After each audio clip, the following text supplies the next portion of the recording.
Ինչ եմ անում, հիմա մոնտաժում եմ դիտորդ ֆիլմը, որը նկարել եմ այս տարի 25 թվականի ամռանը Այգյուտ գյուղում, այդ մոնտաժային աշխատանքի վրա եմ, չգիտեմ ինչքան կտևա մոնտաժը, որովհետև առանձնապես շտապելու բան չունեմ, տեսնենք շատ հետաքրքիր աշխատանք է սպասում, որովհետև կոնկրետ Անուշ Գրիգորյանի խաղը հրաշալի է, շատ հարուստ ընտրություն է տվել մոնտաժի առումով, պիտի առանց շտապելու մանրակրկիտ մոնտաժ անեմ, շատ բանա հարուստ նյութ կա ֆիլմի համար, շատ հարուստ, Աստված առաջ։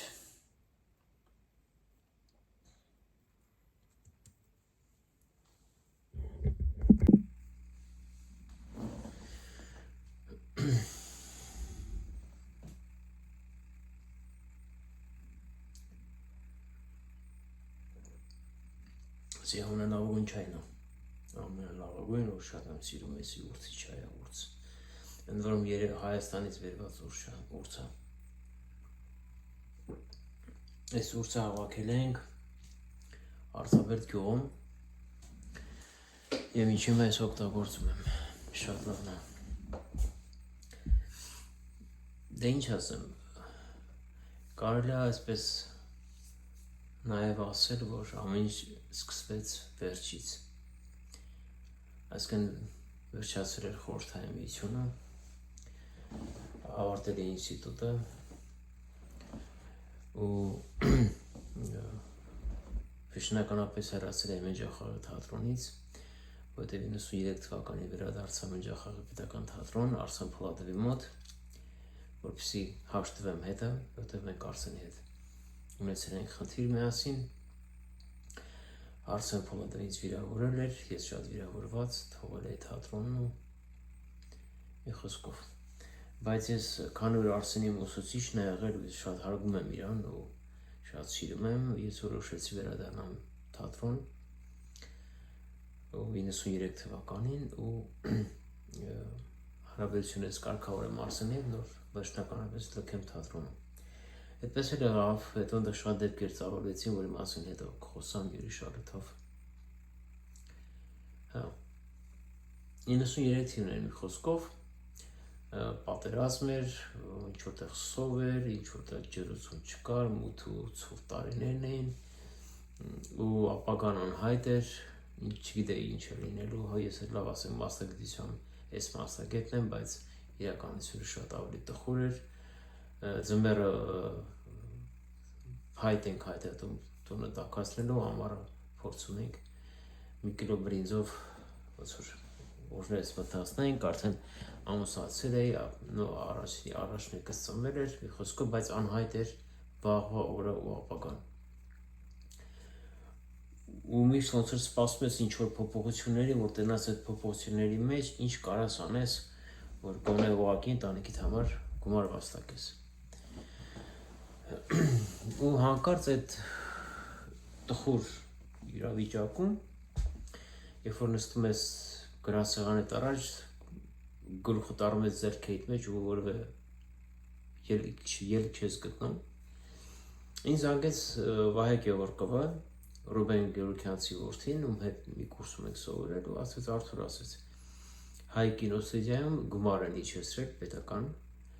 բանը և ֆինանսավորում են դեբյուտային ֆիլմեր, եթե ուզում ես դեբյուտային ֆիլմ փորձես, նկարես, ուրեմն բանը, մի գիշերվա մեջ մի 10 րոպեանոց ֆիլմի համար մի սցենար գրի, դեկորս որպես նավրոզ կա, ու արի Հայ ստուդիա, ես այնտեղ կսպասեմ քեզ, մի խոսքով այդ գիշերը համար անքուն գիշեր էր, մոմի լույսի տակ սցենարը գրեցի, հաջորդ օրը տարա ինչ-որ մի հատ փոքր մի հատ նկողային տեղ էր, որտեղ կոմպյուտեր կար, կարելի ասել ու տպագրեցի այդ տեքստը հավաքեցի ու մի անգամից գնացի, հաջորդ օրը մի անգամից գնացի Հայ ստուդիա, Վահեն դիմավորեց, մի խոսքով ֆիլմը հաստատեցին ու ես պիտի նկարեի իմ առաջին դեբյուտային ֆիլմը, ինձ կցել է մի օպերատոր, ցավոք սրտի անունը տիտրում կա, բայց հիմա չեմ հիշում, ու գնացինք դերասանուհի գտա, մեր կուրսի հասմիկներ, իմ շմոտ ընկերուհի մինչև այսօր, Հիմա արդեն Կալիֆոռնիայում ապրում, ես Ֆլորիդայում եմ, ինքը Կալիֆոռնիայում է։ Մեկ-մեկ կապում ենք, զրուցում ենք։ Ասպիկին վերցրեցինք, տեխնիկան վերցրեցինք, մեքենան վերցրեցինք ու գնացինք նկարահանման։ Մի մասը նկարել ենք Աբովյան փողոցում, այդ շրջանային մոտ, երիտասարդական մետրոյից մի քիչ վերև։ Մյուս մասը նկարել ենք 3-րդ մասիվում 14 հարկանոց շենքի տանիքում։ Սցենարներ այդպես։ Հիմա փողոցում պարզ է, անցումներ պետք է նկարենք, հետո բարձրանանք այդտեղ, իսկ հիմնական նկարահանման բանը, այդ տաղավարը դա բարձրակ շենքի, 14 հարկանի բարձրակ շենքի տանիքում էր։ Հիմա եկել եմ տանիք սցենար ձեռքս, օպերատորի հետ եմ խոսում, բայց ասում գաղափար չունեմ, ինչ ենք անելու։ Ասեց օպերատորն ասեց շատ հաճելի մի հատ մարդ է տարիքով, հետևաբար համոզված եմ շատ մեծ փորձով, դրա համար ինքը փրկեց այդ իրավիճակը, երբ որ ես չգիտեի ինչ պիտի անեմ, որից սկսեմ, ինչն է կադրը, ինչ ռակուրսի, ոսկով գաղափար չունեի, առաջին անգամ ֆիլմ էի նկարում, առաջին անգամ նկարման սրահում էի, որպես օպերատոր։ Ու մի քանի անգամ ես նկարահանել եմ էպիզոդիկ դերերում ֆիլմի, մինչև այդ։ Եվ գիտեմ, նկարման այդ սրահը, գոռոցներ, ճիչեր, ռեժիսորի հիստերիկա, բան եւ այլն։ Բայց մի օպերատորը ասեց դու ինձ տուր սցենարը, բայց մի փոքրիկ սցենար էր, մեծ բան չկար։ Ասեց ու կողքից մենակ նայ, որտեղ հիմա շատ բան չես հասկանա, չես պատկերացնի։ Ես նկարեմ, կադրային ասենք նկարումներ անեմ, հետագայում կհասկանաս ինչ է կար։ Ուղղակի ասեց ուշադիր նայ, ես ինչ եմ անում։ Ժամանակ չկա բացատրելու, ասենք մի խոսքով դասախոսության ժամանակ չկա։ Ես քաշվեցի մի կողմ, ինքը խնդիրները տվեց, ինքը ամբողջ նկարումները ինքը հասկացրեց, մի քանի բան ինձանից հարցում էր, ես մի կադրը սենց ես ուզում, թե սենց, թե սենց, առանձնապես ինչ որ որոշում չէի կայացնում, նկարեց տվեց ինձ։ Եկավ բանը, մոնտաժի օրը, ու ես հələ գաղափար չունեմ, ինչ եմ նկարել, ասում եմ այդ մոնտաժողը որ նստած ես, ինչ բացատրեմ, ինչ եմ ուզում, բայց հետո մի տեքստին այնտեղ ինչ որ բան արդեն ինչ որ բան կարելի էր, ասենք բան ունել, նշել կամ միտքդ ասենք առած բացատրես ինչ ես ուզում, ինչի մասին է եւ այլն։ Մի քիչ այդպես համարձակություն հավաքեցի ու մոնտաժողը Կարենի Առաքելյանն էր, հիշում եմ իր անունը զգանում եմ, շատ հաճելի ու խելացի կին էր։ Ինքը նստած էր այդ տեխնիկայի առաջ, այդ թիկունքում ես կանգնած էի։ Ուրեմն Կարինեն վերցրեց այդ լենտը, այն ժամանակ կտրովի էր այդ մոնտաժը գնում, ստանոկով եւ այլն։ Կարինեն վերցրեց ամբողջ մատերիալը նայեց, իմ գլուխը սկսեց պտտվել, որտեղ չհասկացա ինչ եմ նկարել, ինչից հետո որ ասկիզը որը վերջը ասեց պապածած կանել եմ Կարինի թիկունքում, ասեց եթե ես ասեցի մեզ կհավաքեն ֆիլմը, դու ինձ ասա, որն է դուրդ գալիս, որը դուրս չի գալիս, ինչն ես փոխում, մենք փոխենք, ասեցի հա Կարինե ջան։ Մոտ մի ժամ աշխատանքից հետո ես տեսա թե ինչպես այդ խաժամուժից, այդ անհասկանալի կադրային sense հավաքածուից, այդ լենտային թեփից ոնց ձևավորվեց ֆիլմ։ 9 րոպեանոց ֆիլմ, որ ունեցավ սկիզբ, կուլմինացիոն կետ, ու ես ապշել էի։ Կարենը սիրում մոնտաժեց, հետո պետք է ձայնագրենք, ձայնը պետք է դրվեր, երաժշտությունը դրվեր, դա արդեն մի ուրիշ հետաքրքիր պրոցես էր։ Բայց այդ մոնտաժի ժամանակ ես հիշում եմ այդ տպավորությունը այնքան ազդեցիկ էր, այնքան է ես ասենք փշաքաղված, սիրեմ խառնված իրար, երջանիկ, տխուր, ինչ որ տեղով չեմ հասկանում, ոնց է եղավ, որ դա ամեն ինչի դարձավ ֆիլմ, 9 րոպեանոց ֆիլմ։ Հա, ու ես այդտեղ հասկացա, թե ֆիլմի մեծությունը ինչումն է։ Գիտեք, երկու տեսակ ֆիլմեր կան։ Կան ֆիլմեր, որը ուղղակի նայում ես, որտեվ հաճելի է, հետաքրքիր է։ Ասենք օրինակ Բաղնիքը տանուշ ֆիլմը, իմ ամենօրյա, ամանորյա եւ ամենօրյա դա դիտվող ֆիլմերից է։ Եվ նայում ես, ասենք Անդրեյ Տարկովսկի զոհաբերությունը։ Ինչն է տարբերությունը այդ երկու ֆիլմերի։ Մեկը բացի իր գեղագիտական գեղեցկությունից, իր նյութից, իր թեմայից, դիտվող ֆիլմը, որ նայում ես, օրինակ ինձ համար Մարյանի, ասենք, կտորում երկինքը, Սարոյանի, Երանկյունին, մենք ենք մեր սարերը, դրանք դիտվող ֆիլմեր են, հրաշք են։ Ինձ համար Տարկովսկու Ստալկերը, նոստալգիան, զոհաբերությունը ընթերցող ֆիլմեր են։ Ու ես որպես լավ թե վատ կինոհերոսով չգիտեմ ինչքան եմ լավ, ինչքան վատ, բայց ես ընտրել եմ դիտվող ֆիլմերը։ Իմ ասեք տեսակի մեջ ես գերադասում դիտվող ֆիլմերը, որտեղ նույնքան ինչքան որ ես այսպես փշաքաղված էի իմ առաջի մոնտաժով պրոցեսից Կարեն Արաքելյանի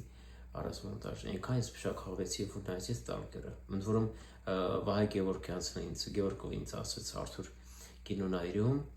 Ստալկերն ա գնում բանի Տարկովսկու մի տարի էլ չմահացել էր այդ կապակցությամբ կարծեմ, ասաց ես քեզ ճանաչելով խորհուրդ եմ տալիս գնաս մի հատ այդ ֆիլմը նայես, դա ուրիշ տպավորություն է, ես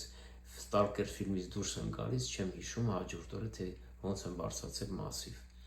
տաքսի եմ վերցրել, ավտոբուս եմ նստել, տրոլեյբուս եմ նստել, թե մարշրուտկա, ուզում էի հիշեի, ուղղակի չէի, ու մի ցնցում էր դա էր Տարկովսկու բաներ, Ստալկերը, հետո նոստալգիան եկավ, ու գիտեք ինչն է հետարել, որ երբ որ ես նայում էի առաջ անգամ Տարկովսկու զոհաբերությունը, կարծեմ նոր էր ռուսերեն է թարգմանվել, ես այդ ֆիլմը նայել եմ առանց ձայնի, իջացրել եմ ձայնը մինչև վերջ, նայել եմ ամբողջ ֆիլմը, երկու ժամից ավել այդ ֆիլմն էի նայում, հետո անցավ 2-3 ժամանակ ցանկություն կար նույնս նայելու, երկրորդ անգամ նայել եմ ֆիլմ արդեն ձայնով, հավատաք թե չէ, ես առաջ անգամ առանց ձայնի ֆիլմ ընկալեցի այնպես, ինչպես ձայնով ընկալեցի ֆիլմը, ու ես այդպես եմ սովորել շատ բաներ, ասենք օպերատորական աշխատանքից, երբ որ ձայնը իջացրել եմ, կադրել եմ, այսինքն ընթերցել եմ առաջ անգամ ֆիլմը, հետո նոր դիտել եմ ֆիլմը։ Մի խոսքը 93 թվականին այդ ֆիլմը Հայկ Ստուդիայում նկարահանեցի Ռուբեն Գեորգյանցի հրավերով, Ռուբեն Ստեփանիչ եկավ, ընդ որում վերնագիրը ֆիլմի ինքը տվեց, որ իդ համաձայն չէի, բայց չուզեցի որ հակաճառեմ, ասի շատ լավ, Ռուբեն Ստեփանիչ հպում ֆիլմներ, որ վերնագիրը Ռուբեն Ստեփանիչն էր հորինել, ու գնացինք դիտման, դե 3 հոգի մարդ կան, երկուսին չէի ճանաչում, Ռուբեն Ստեփանիչն էր եւ սեի, ասիք ես Արթուր շնորհավորում եմ, որտեղ քո ֆիլմը ստացվել է։ Լավ, հիմա թողներս եկան, զրույցը կշարունակենք, լավ մնացեք։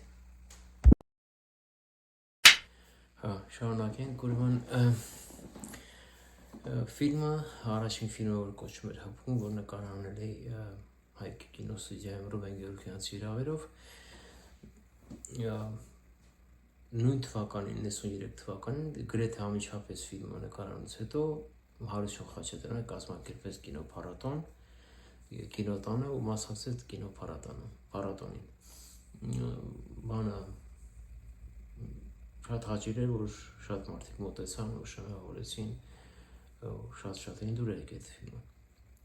Բայց էլի ես չէի հասկանում, թե ինչ եմ արել, ինչքանով է դա ֆիլմ կամ ինչքանով է դա ստացվել որպես ֆիլմ, չնայած հավատում եմ Ռուբեն Ստեփանիչին, որ ստացվել է։ Այնպես պատահեց, որ 94 թվականին ես արդեն աշխատում էի հայ-շվեյցարական կազմակերպությունում մշակույթի բաժին էի վարում ու մենք հնարավորություն ունեցանք Երևանում կինոտանը 94 թվականին կազմակերպենք,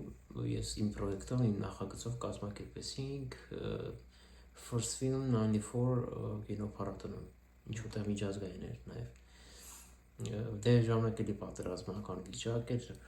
պատերազմը չէր ավարտվել, ինչ-որ հոսանքների պրոբլեմ կար, փառատոնի ժամանակ մի քանի անգամ լույսերը գնացին, եկանի խոսքով, բայց փառատոնը կայացավ, հիմնականում դեբյուտային ֆիլմերն էին, դեբյուտային ֆիլմերի փառատոնն էր։ Դա երևի վերջին իմ գործունեությունն էր կինոյում, դեբյուտային ֆիլմի նկարահանում և կինոփառատոնի կազմակերպում 2 տարվա ընթացքում, որից հետո կինոն, ոնց որ ասած, իմ կյանքում կանգնեց մինչև 2015 թիվը։ Ինչն է պատճառը, առաջի պատճառն այն էր, որ էլի անորոշություն էր իմ կյանքում ու ես հիշում եմ, որ մի անգամ հանդիպեցի Ռուբեն Ստեփանիչին էլի, Գեորգյանցին, մշակույթի նախարարության առաջ, դռների առաջ, իր ժամանակ Թումանյան փողոցում էր։ Ռուբենսի ոչ մի բան ասեց Արթուր, երկար խոսելուց հետո վերջում ասեց, եթե դու այսօր ջարդած կամերայով նկարես ֆիլմ, բանը կնկարես։ Իհարկե ինքը ճիշտ էր, բայց արժանը, որ ես արդեն էմիգրացիայի ճանապարհին էի 1990 թվականի 99 թվականի նոյեմբերին հայտնի հոկտեմբերի 27-ի դեպքից հետո ես տեղափոխվեցի Միացյալ Նահանգներ։ Իսկ Միացյալ Նահանգներում իրավիճակը այսպես է process է, որը կոչվում է էմիգրացիոն process, մեկի մոտ 7 տարի է տևում, մեկի մոտ 6 տարի, իմ մոտ մի քիչ ավելի շատ։ Եվ այդ ընթացքում մինչև 2015 թվականը ես բնական է ոչ մի շանս չունեի այնտեղ ֆիլմ նկարելու, ոչ կամերա կար ձեռքս, ոչ գումար կար, ոչ ինչ-որ ինձանից ինչ-որ բան է ներկայացնում, ու էլ չեմ ասում առավոտվա ժամը 8-ից մինչև երեկոյան ժամը 8-ը, 9-10-ը ես աշխատում էի, որպեսզի ոտքի կանեմ նոր երկրում, լեզու սովորեմ, գործ գտնեմ, աշխատեմ, տուն գնեմ եւ այլ, ոտքի կանելու process-եր։ Բայց մի տարօրինակ բան պատահեց։ Նախ առաջինը ես սկսեցի կապել մեր քաղաքի, Պանամասիթի Բիչ քաղաքի բանը, թատրոնական ինստիտուտի հետ։ Հրավիրում էին, ներկայացում էին խաղում, մինչախաղային ու սեմինարներ էին անցկացնում, դասեր էին անցկացնում, այդպես երբեմն կանչում էի ու կապված էի թատրոնական ինստիտուտի հետ, սա ինձ չեմ ասում, հետո կասեմ ինչի եմ նշում դրա մասին, բայց կինոյի հետ որևէ բան այսպես ոնց ասեմ, ետին մտքով երազանք կար։ Բայց մի տարօրինակ բան էր պատահում։ Եթե տեսնում եք, այստեղ նայեք, տետրերի մի հատ sense կույտ կա ամբողջ։ Ես այդ 15 տարվա ընթացքում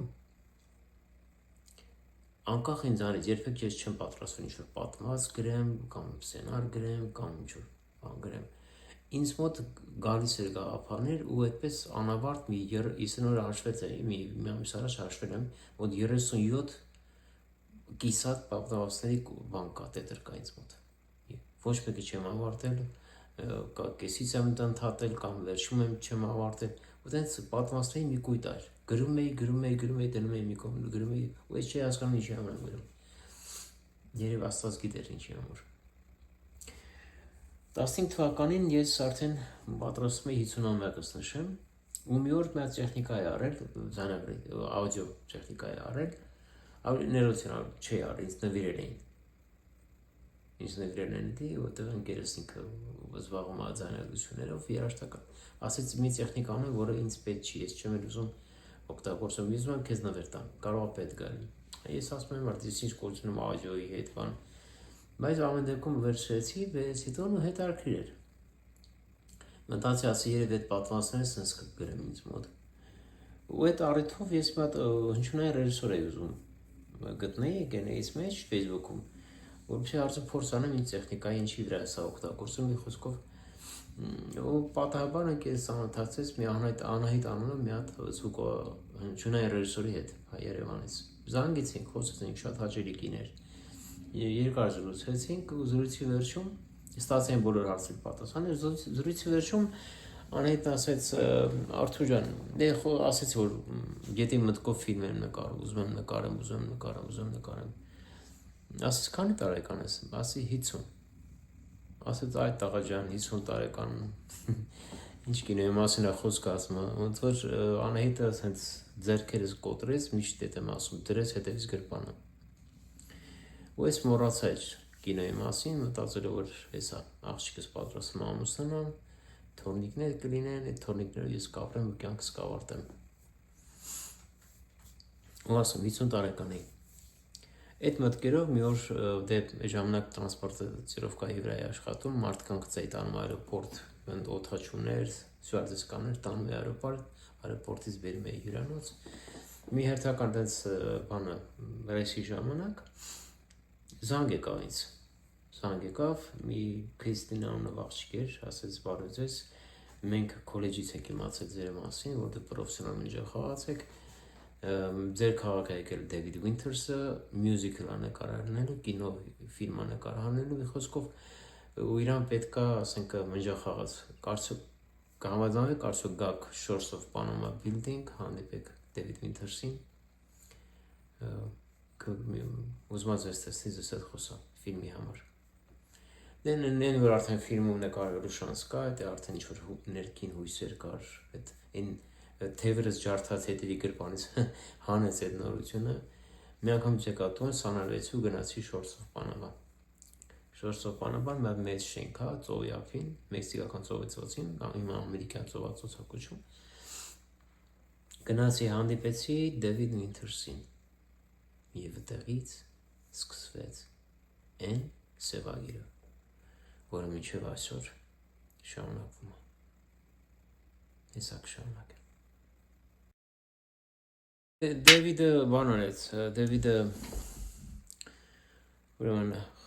հանդիպեցի Դեվիդին 20-23 սենյակում, ես կարճ հասակ մարդ էր, մի քիչ պճնապոլի պես հագնված, մի անգամ ծերում էր բանը Կալիֆոռնիայից է, խնդրեց մանրապատում ցույց տամ, ես ցույց տվեցի իմ խաղացանկից մուրացկանում մանրապատումը, որ շատ եմ սիրում, եկավ գրկեց, ասաց հրավիրում եմ իմ ֆիլմում խաղաք, որպես մնջախաղաց, և սկսվեց, այն ինչ-որ սկսվեց, միջև հիմա շարունակվում է։ Նկարումները սկսեցին ու բանը, մոռացա մի բան ասեմ, ամենակարևորը։ Երբ որ ես Դեվիդ Վինթերսի մոտից դուրս էի գալիս, Քրիստինան իր ասիստենտը մի հատ այսպես փոքրիկ DVD տվեց 10 րոպեանոց, ասաց տանը կնայես, որտեվ Դեվիդ Վինթերս անունը քեզ բան չի ասում, բայց այս բանը DVD-ից դու կիմանաս թե ում հետ գործ ունես։ Եկա տուն միացրեցի, նայեցի ու ինչ այ քեզ զարմանք։ Սովետական միության տարիներին հայրիկս մի հատ ֆիլմ էր նայում միշտ, այդ ֆիլմը նայում էր, երբ որ ծրագիրը նայում էր հեռուստաալիքի շաբաթվա մեջ, իսկ այդ ֆիլմը ամիսում 2 անգամ ցույց են տալիս։ Միշտ նշում էր, այդ ժամին, այդ րոպեին այդ ֆիլմը միացում նայում էր, ես իր հետ շատ անգամ նստել նայել եմ այդ ֆիլմը, մյուզիկլ էր էլի, կոչվում էր Վեբսայթյան պատմություն, Վեբսայթսկի իստորիա ռուսերենով։ Ու հայրը շատ էր սիրում այդ ֆիլմը, միշտ նայում էր այդ ֆիլմը, ես էի նայում։ Ու երբ որ Դեվիդի տված այդ Քրիստինայի տված այդ DVD-ն նայում էի, պարզվեց Դեվիդ Վինթերսը այդ ֆիլմի դերասաններից մեկն է, որ խաղում է այդ ֆիլմում, այդ լեգենդար ֆիլմում, որը մտել է համաշխարհային ոսկե ֆոնդի մեջ ու համարվում է դասական ֆիլմ, համաշխարհային մակարդակով ֆիլմ, ու դրա դերասաններից մեկը Դեվիդ Վինթերսն էր, իմ համար արդեն այդ մեծ բան էր։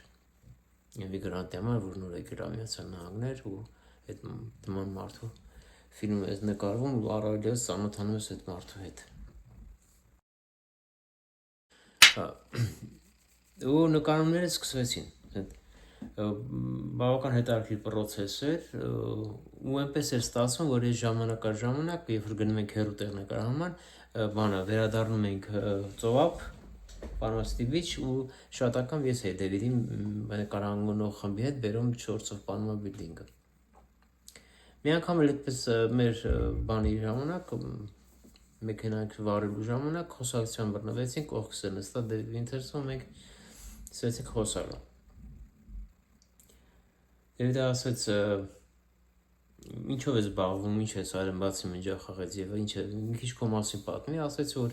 մի հատ ֆիլմ եմ, շատ բան պատմեցի, բայց ասացի նաև, որ մի հատ ֆիլմ եմ նկարել, հիմա ճիշտ ասած էլ եմ ուզում, բայց չգիտեմ ինչ պայմանները ոնց կարելի է նկարել։ Ու այդ խոսակցությունը շարունակվեց, հասանք Shores of Panama, մեքենայից իջնելով Դեվիդն ասաց, որ խնդրեմ, կարաս քո այդ ֆիլմը ցույց տաս ինձ, կարող եմ նայել ֆիլմը, կարելի է, ասում եմ, հա, ասում եմ, դեպքում քո պատմվածքներից ինչքան որ գրել ես, մի էջ, երկու էջը թարգմանի ու տուր ինձ, որ ինձ հետաքրքիր է, դու ոնց ես մտածում, ոնց ես, ինչ ֆիլմ ես նկարել եւ այլն։ Բնական է ոգևորվեցի, եկա շատ արագ տեքստը թարգմանեցի ընկերներից հետ, ֆիլմը վերցրեցի ու տարածեցի Դեվիդ Վինթերսին։ Ու նկարումները շարունակում են, մի շաբաթ, 2 շաբաթ, Դեվիդը դեն չի անում, ես էլ ինչ որտեղ արդեն մտածում եմ, կարող է այդ մարդը չի անել ֆիլմը, անհարմար է զգում, ձգձգվում է մեր հանդիպումը, մեր զրույցը ձգձգվում, ասելու բան չունի։ Այդպես մտքերի մեջ էի, բայց մի օր Դեվիդը մոտեցավ, ասաց այսօր ժամը 5-ին եք ավարտում նկարահանումները, շատ կարճ օր է։ Կարած գաս ինձ մոտ նստենք զրուցենք։ Ասեցի հա։ Ոստեղ սկսվեց ամենահետաքրքիրը։ Ինչ նկատի ունեմ ամենահետաքրքիրը։ Երբ որ գնացի Shows of Panama Building 2023 սենյակը, Դեվիդն նստած, իր օպերատորը նստած, ես էլ տեղավորվեցի։ Դեվիդը մի հատ հարց տվեց, ասեց ինչու ֆիլմ չես նկարում։ Դա ասեցի Դեվիդ, էմիգրանտ եմ, պետք է ոտքի կանգնեմ, ընտանիքս տեղ արդեն, աշխատում եմ առավոտից մինչև ուշ գիշեր, բան։ Ասեց հասկանում եմ, ասեց հիմա ոտքի կանգնել ես, կանտարը, ասեմ հա դու ոտքի կանգնել եմ, ասեց տուն տեղ, ասում տուն ունեմ, մեքենա ունեմ եւ այլ ամիջ լավ է։ Հա ասում բայց ինչի ֆիլմ չես նկարում։ Ես չգիտեմ ինչ պատասխանեի, ասեցի Դեվիդ, ես ոչ մեկի ծանոթ չեմ, ոչ մեկի հետ կապ չունեմ, չգիտեմ գումար որտեղ ճանա ֆիլմի, որտեղ ֆիլմը գումար է պետք, բան, հա։ Ասեց լավ, ասեց մի հատ հարց եմ տալիս, աշխատի ճիշտ պատասխանես հարցին։ Ասում խնդրեմ ասա, բան։ Դեվիդը նույն հարցը տվեց։ Ինչի ֆիլմ չես նկարում։ Ու ես այդտեղ հիշեցի Անահիտի խոսքերը։ Ասեցի Դեվիդ, 50 տարեկան մարդ եմ, ես 50 տարեկանում եմ, ինչի մասին է խոսքը։ Այդ խոսքից վրա չթողեց որ վերջացնեմ նախադասությունը, տեղից վեր թռավ, ասեց ինչի մասին ես խոսում։ What you talking about, man։ Ասեց մենք չենք վստահում 50 տարեկանից ցածր ոչ մի ռեժիսորի, ոչ մի սցենարիստի, քո ֆիլմը լավն է, քո սցենարները շատ լավն են, ֆիլմ նկարի։ Ասեցի ոնց Դեվիդ, ինձ ողջույն չուս դու ոնց։ Ասեց Մարկի մա քեզ կասեմ, երբ արդեն Մարկի հետ խոսել եմ միջի իմ գալը։ Մարկը եկավ նստեց, օպերատորն էր Մարկը։ Ու ինձ չեմ ուզում հիմա շատ երկարացնեմ ինչ ասեց, նո լավ, կարճ կասեմ, ասեց կրեդիտ քարտ ունես, ասում եմ ունեմ, ասեց ինչքան ունես, ասում եմ այսքան գումար, ասեց այսքան գումար կտաս, մեր կամերայից կառնես։ Ինչ կամերա, որ իրանք են նկարանում։ Ասեց շատ լավ, ասում եմ կգաս, բանը, չէ, ասեց $350 կտաս մի հատ մոնտաժի սեղան կառնես, կոմպյուտեր ունես, ասում հա, կառնես այդ մոնտաժի սեղանը ու իմացի, քանի որ դու գումարի ժամանակ չունես, ունես տարիներով գումար մանգաս։ Դու ինքդ պետք է սովորես օպերատորություն, մոնտաժ։ Ու ասեցի, ինչքան ժամանակ նկարենք, մոտ մի 6 ամիս, 7 ամիս պետք է նկարենք։ Իմ կողքից տեղ մի գնա։ Նույնիսկ այն օրերը, որ դու չես նկարահանվում, կողքս կլինես, ինչքան կարող ես, երբ որ ժամանակ ունես։ Ու այդ օրվանից գրեթե ամեն օր ես իր կողքին եմ ինքը ցույց էր տալիս, թե ոնց է աշխատում, ինչի համար է ինչ անում, կադրը ինչի է դնում, այսինքն ոնց որ կողքից ուսուցիչը 6 ամիս ինձ սովորացնում էր կամերայի հետ աշխատել, օպերատորական աշխատանք ու օպերատորական աչքը, խորությունը, դիապազոնը, ասենք բանը հենման կետը, ասենք կամերայի, մի խոսքով շատ բաներ սովորեցրեց, 6 ամիս հետո ես արդեն մոնտաժն եմ սովորել, ասես գնա ծովա քաղաքի կենտրոններ նկարահանի, բեր մոնտաժանը, որ սովորես, ու տենց սովորեցի եւ մոնտաժը եւ 16 թվականին, երբ որ Դեվիդը արդեն նկարումները վերջացել էր, գնացել էր, մենք էլ կապի մեջ ենք, ասեց պատրաստի ֆիլմ նկարելու, ունես ինչ-որ մի նյութ ֆիլմի։ Ասի հա Դեվիդ, բայց ես Ամերիկայում չեմ նկարի։ Իմ սցենար, իմ պատվաստները կարդացի ու հասկացա, որ ես ինչ-որ նկարեմ, պետք է Հայաստանում նկարեմ, եթե նաեւ ֆինանսական հարումով։ Ու այնպես ստացվեց, որ 16 թվականին աղջիկս ամուսնանում էր Երևանում, մենք գնացինք բոլորով Երևան եւ այդ առիթը օգտագործեցի, որպեսզի նկարեմ Մենախոսություն Նանայի հետ ֆիլմը, կարելի ասել իմ առաջին ֆիլմը, եթե չհաշնենք Հայ կինոստուդիայում նկարում այս ֆիլմը։ Շատ ցուրտ ձմեռ էր, այդ ֆիլմի որ գումար չեմ ծախսել, միայն ես չեմ օպերատոր եղել, մեր տղաներից մեկն եկար, Միքայելից չեմ սխալվում։ Մի խոսքով ընկերներից օգնությամբ Նանա Փիլոյանի շնորհիվ ֆիլմ նկարահանեցինք, որ իրականում Նանա Փիլոյանի մասին էր, բայց շատ գեղարվեստական ֆիլմ էր։ Այդ ֆիլմի մասին արդեն ես առանձին կպատմեմ։ Ու մինչև այսօր 25 թիվն արդեն 10 տարի անցել։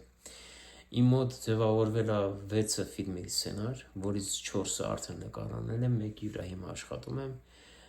հույս ունեմ 27 թվականի կամ Հայաստան կնկարանեմ, եւ մի ֆիլմ էլ կա, որ ավելի ուշ կնկարանեմ, եւ այդպես ես ունեմ 6 սցենար, որ հույս ունեմ մինչեւ ես մոլորակը թողել է, ես այդ ֆիլմերը կնկարանեմ։ Առաջի ֆիլմը Մենախոսյուն Նանայի հետ ֆիլմն է, երկրորդը Գերեզմանափոլն է, որտեղ խաղում ենք ես եւ Նանա Բիլյանը նորից, երրորդը Փոստատայի վերջին նամակն է, գլխավոր դերում Գայանե Եղիազարյան, հրաշալի մի դերասանուհի, վերջի ֆիլմը եղել է Դիտորդը, որտեղ գլխավոր դերակատարն է Անուշ Գրիգորյանը, էլի հոյակապ դերասանուհի, ինչպես նաեւ Նանան, Գայանեն եւ Անուշը, ընդհանրապես իմ դերասանուհի առումով ես չգիտեմ, ես եմ ճիշտ ընտրությունը, թե պատահականությունը, բայց կան որ պատահականություն ոչ բան չկա, ես կարծում եմ իմ աչքը իմ ականջ ճիշտ ընտրությունը անում։ 3 դերասանուհի ունեմ 4 ֆիլմերի համար, 3-ին էլ երախտապարտ եմ։ Հիմա սկսենք Մենախոսյուն Նանայի հետ ֆիլմից։